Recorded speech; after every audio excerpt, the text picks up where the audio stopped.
আমার নাম আসিফ হাসান মিন্টু। ভাইয়ের পরিচয়টা যদি ভাই জেনারেল মডিফায়ার উজ্জ্বল, আমি বিভিন্ন জিনিস নিয়ে মডিফাই করি। মিন্টু ভাই, আমরা দুজনের সাথে আজ কথা বলবো গরু নিয়ে।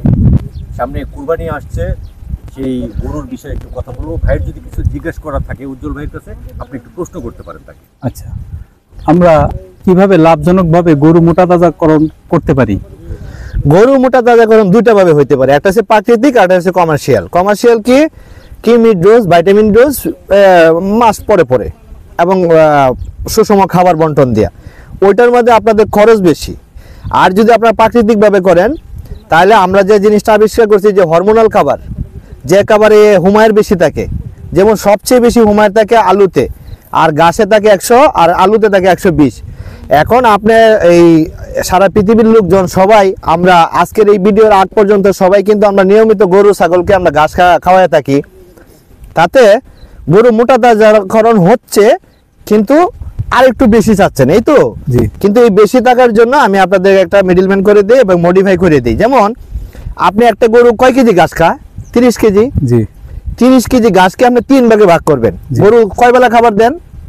3 বেলা। 3 বেলা, সকাল বিকাল রাত্রে। তাহলে 3 বেলা যদি 10 কেজি করে খাবার দেন, প্রত্যেক বেলা গরুকে ঠিক 10 কেজি খাবার দিবেন, বেশিও দিবেন না কমও দিবেন না।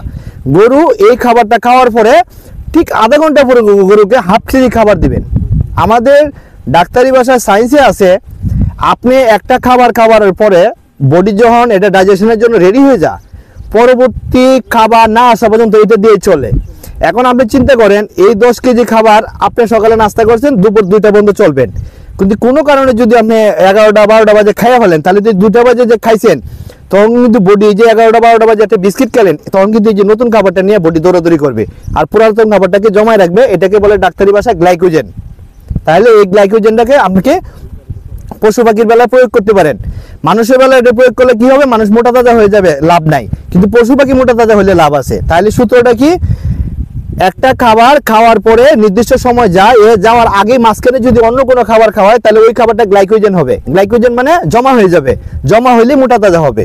তাহলে কি আপনি পাইছেন যে কমার্শিয়ালি মোটা তাজা যদি করতে চান তাহলে বাজারের প্রোডাক্টগুলো খাওয়াবেন, আর যদি প্রাকৃতিকভাবে করতে চান তাহলে আলু আর ঘাস। আলু কিভাবে খাওয়াবেন? আলু সিদ্ধ করবেন, অল্প আলু, হলুদ এবং লবণ মিক্স করবেন, করে ভর্তার মতো করে দিবেন মানুষের মতো, তখন গরু এটা মজা করে খাবে। আর হলুদে কি আছে? ইমিউনিটি আছে। আর আলুতে কি আছে? 120 হুমায়ের আছে, যেটা আপনার ফ্যাট সেলকে জমতে সাহায্য করে। এটা আপনার কাজে লাগবে। এইভাবে আপনি গরু, পশু পাখি, যত মোটা তাজাকরণ মাংসাশী প্রাণী আছে সকলের বেলায় আপনি এটা প্রয়োগ করতে পারেন। তাহলে মূল থিম কি? মানে একটা বাড়ি খাবার খাওয়ানোর পরে ঠিক আধা ঘন্টা 1 ঘন্টা পরে একটা পাতলা খাবার খাওয়াবেন, যাতে গরুর যে ডাইজেশন আছে সেই পাতলা খাবারটা নিয়ে ব্যস্ত হয়ে পড়ে, আগের খাবারটা গ্লাইকোজেন হয়। এইটা হচ্ছে মোটা তাজাকরণের একটা মানে খুব লাভজনক একটা সহজ পদ্ধতি। আমি আরেকটা প্রশ্ন করতে চাচ্ছি আপনার কাছে, যে ইউএমএস, ইউরিয়া মোলাসেস স্ট্রং, এটা সম্পর্কে একটু বলেন। এটা গরুর উপকারিতা বা এটা গরুর ইউরিয়া একটা কেমিক্যাল সার, এটা রাসায়নিক, এটার পরিমাণের চেয়ে বেশি হলে গরুর সমস্যা হতে পারে।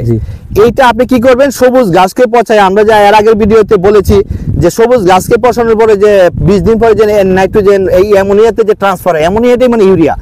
সবুজ ঘাস পচানোর পরে যে অল্প হিউমাসের মতো যে পানিটা বের হবে, এটাই হচ্ছে প্রাকৃতিক ইউরিয়া। এটা যদি আধা লিটারের জায়গায় 10 গ্রাম বেশি পড়ে তাহলে কোনো সাইড এফেক্ট নাই।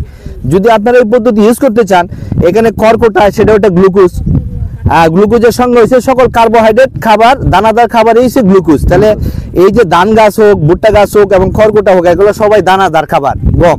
তাহলে এটা একটা গ্লুকোজ। এই গ্লুকোজটা এবং এটার সাথে মোলাসেস দিচ্ছেন আখ, সেটা অরিজিনালি জেনেটিক্যালি সে গ্লুকোজ, এটাও গ্লুকোজ, এটাও গ্লুকোজ। এরপরে বাকি রইল কি? ইউরিয়া। ইউরিয়া যদি ন্যাচারাল হয় তাহলে এটা আশীর্বাদ। তাহলে আপনার কি হলো? পকেটে টাকা খরচ হলো না। আপনি একটা ড্রামের মধ্যে ফ্রেশ ঘাস ভালো করে ধোয়া, পানিতে ধোয়া, এটা পানি দিয়ে দেয়া সুন্দর করে মুখ আটকে রেখে দিলে 20 দিন পরে এখানে কল থেকে পানি বের করে নিয়ে আপনি ওই পানিটা দেয়া, এই পদ্ধতিটা যদি ইউজ করেন তাতে আপনার জন্য খুবই লাভজনক ব্যবসা এবং মোটা তাজাকরণে এই পদ্ধতি এটা গ্যারান্টেড যুক্ত। এটা করতে পারেন, এটা কোনো সমস্যা নাই। আরেকটা যে বিষয় জানতে চাচ্ছিল, সাইলেজ বিষয়ে একটু আলোচনা করেন। সাইলেজ হচ্ছে একটা ভাষা, একটা পদ্ধতির একটা সংক্ষেপ নাম। এটা আপনি যে কোনো কিছুকে সাইলেজ করতে পারেন। সাইলেজ করার সময় অনেক সময় মোলাসেস ইউজ করে, অথবা সরাসরি আপনি কাঁচা ভুট্টা সহ যে গাছটাকে মোলাসেস করে, এবং খড়কুটা, আপনি এইগুলোকে সাইলেজ করতে পারবেন। আপনি কাঁচা যে শুকনা যে ধানের গাছ আছে এগুলোকেও আপনি মোলাসেস দিয়ে মোলাসেসের পানি দিয়ে আপনি সাইলেজ করে রাখতে। সাইলেজ মানে কি, যখন আপনার সিজন থাকে না, এই আপনার বর্ষাকালে যখন গরুর খাদ্যের শর্ট পড়ে তখন সাইলেজটা কার্যকরী হয়। সাইলেজ মানে আপনি এক সময় একটা খাবার সংগ্রহ করে রাখতে পারবেন। ফুড ব্যাংক, গরুর ফুড ব্যাংক। হ্যাঁ, গাছের গোড়ায় যেরকম খাবার পানি দিতে বলি, ফুড ব্যাংক গরুর জন্য বস্তা করে রাখবেন, হারভেস্ট করে রাখবেন। এটা সাইলেজের মতোই, এটার নাম দিয়েছে সাইলেজ, যেহেতু একটা সময় খাবারটা সংরক্ষণ করে রাখা, কৃত্রিম ভাবে একটা সুন্দর করে কাটে কাটে ছোট ছোট করে কাটে এটাকে প্যাকেট করে রাখা হয়, এবং এটার মধ্যে কিন্তু হাওয়া থাকতে পারবে না, এয়ার টাইট করে রাখতে হয়, তাতে সাইলেজে ফার্মেন্টেশন হয় না। এখন সাইলেজটা যখন খুলে আপনি গরুর সামনে দিবেন তখন দেখবেন যে কোনোভাবে যেন ফাঁকুন্দা না পড়ে, সাদা সাদা ভাব না হয়। যদি সাদা সাদা ভাব হয় তাহলে রোদে শুকাই নেবেন, কারণ গরু তার পেটে অনুজীব খারাপ, এই ব্যাকটেরিয়া খারাপ ভালো থাকতে পারে। যদি এই ফাগুন্দা বা এই ফাঙ্গাস যদি ভেতরে যায় তাহলে কিন্তু খারাপ ব্যাকটেরিয়া বেড়ে গেলে গরুর স্বাস্থ্যহীনতা হতে পারে, গরুর খাবার অ্যাডজাস্ট হবে না, খাতে গরু দুর্বলতা ফিল করবে, গরু যা খাবে তাতে স্বাস্থ্য কম হবে।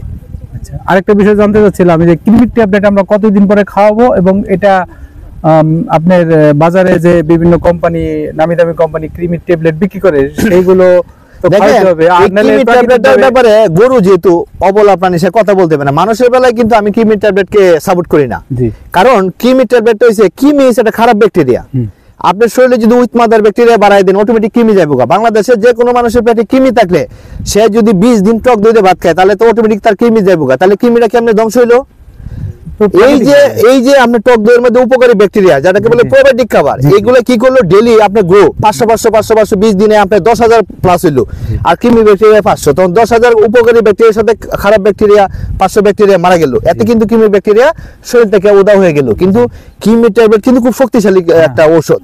হ্যাঁ, এটা আপনার কৃমির ট্যাবলেট খাওয়ার সময় কিন্তু আপনার শরীরে যে উপকারী ব্যাকটেরিয়া থেকে তাকেও ধ্বংস করে দেয়। এই জন্য যারা দেখবেন মানুষ কৃমির ট্যাবলেট খায় এরা কিন্তু সবসময় হ্যাংলা থাকে, একেবারে আইবিএস এর সমস্যা থাকে। তো ভিউয়ার্স, আমার এই কথা আপনারা যেটা বুঝলেন যে ঔষধের উপরে ডিপেন্ড না করে প্রাকৃতিক ভাবে যদি আপনি চাষ করেন তাহলে আপনার গড়াইও বাড়বে, আপনার স্থায়িত্ব বাড়বে, আপনার সাইড এফেক্ট নাই। এই জিনিসটা আপনি গরুকে প্রয়োগ করতে পারেন।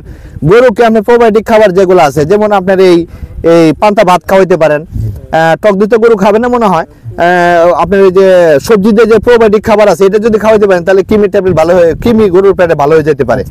হ্যাঁ, এটা একটা মাধ্যম হতে পারে। আর যদি নাই পারেন তো গরুর ট্যাবলেট কি কৃমি ট্যাবলেট খাওয়ানোর সময় কচি কলা পাতা দিয়ে সুন্দর করে দিবেন যাতে হারবালের মতো কাজ করে, কারণ ওষুধটা যেন সাইড এফেক্টটা কম করে। আচ্ছা আচ্ছা, ঠিক আছে।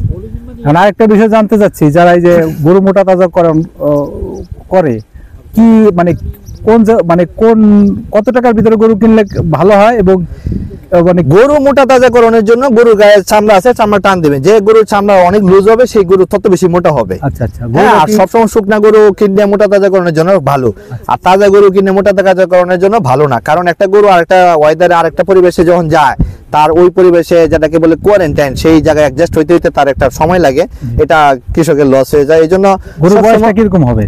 গরু আপনার সবসময় 1 দাঁত 2 দাঁত 1.5 দাঁত বা এরকম বয়সের হলে সবচেয়ে বেশি ভালো। হ্যাঁ, 2 দাঁত 3 দাঁতের গরু না নেওয়াই বলা, গোড়া গরুর গ্রোথ কম থাকে, এটা মানুষের বেলা। মানুষ যেমন 18-20 বছর পর্যন্ত বাড়ে, এরপরে আর বাড়ে না, এরপরে যদি বাড়তো তাহলে মানুষ হয়তো 10 ফিট। হ্যাঁ, আল্লাহ তাআলার একটা কুদরত নাকি, এই সে বিষয়।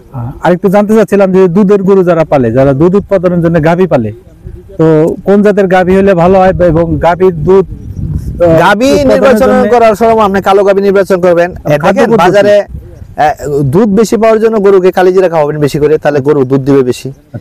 আর দুধ উৎপাদনের জন্য আপনাকে গরু সুষম খাবারটা আর কি, এই যে গমের ভুসি, কুড়া, এইগুলা খাওয়াইলে দুধ বেশি আসবে। আচ্ছা, আমি আরেকটা বিষয় জানতে চাচ্ছিলাম যে আপনার গরু মানে গাভী ওরে দুধের জন্য কাঁচা ঘাসের বিকল্প নাই, এই কাঁচা ঘাস তো খাওয়াইতে হবে, এই বিষয়টা একটু বলেন, কাঁচা ঘাস তো খাওয়াইতে হবে কিনা? এখন অবশ্যই কাঁচা ঘাস খাবেন, কাঁচা ঘাস হচ্ছে গরুর হক। গরু জন্মগত ভাবে সে কাঁচা ঘাস খাবে, এটা তার প্রাপ্য। শিশুরা যেমন শিশু হাসপাতালে চিকিৎসা নেবে, এখন শিশুকে যদি আমি শিশু হাসপাতালে না নিয়ে যাই, এটা কার দোষ? কারণ শিশু তো হাঁটতে পারে না, জায়গায় চিনে না, এটা আমার নিয়ে যাও, এটা আমার কর্তব্য। আর না নিয়ে গেলে এটা আমাদের, অনেকে বলে যে কাঁচা ঘাস কম খাওয়াইলে হয়, এখন কাঁচা ঘাস কম পাওয়ালে হয়, এখন বড় বড় আবার এসে হরমোন বাড়িয়েছে, এগুলো খাওয়াইলে দুধ আসে, কিন্তু দুধ আসলে কি হবে? এই দুধটাই তো আমাদের এত রোগ বালাই কিসের জন্য? আপনার প্রচুর হাইব্রিড খামারিতে যে এগুলো আসতেছে, এগুলো তো দিন শেষে আমার শরীরে ঘুরতেছে। কারণ আপনি যদি এগুলো টক্সিন ডিটক্সিফাই না করেন তাহলে তো আপনি রোগ বালাই ভুগবেন। অবশ্যই এই বিষয়গুলো খেয়াল রাখবেন। দেখেন, আপনি দুইটা ওয়ে আছে, কোন রাস্তায় যাবেন এটা হচ্ছে খেয়াল রাখবেন।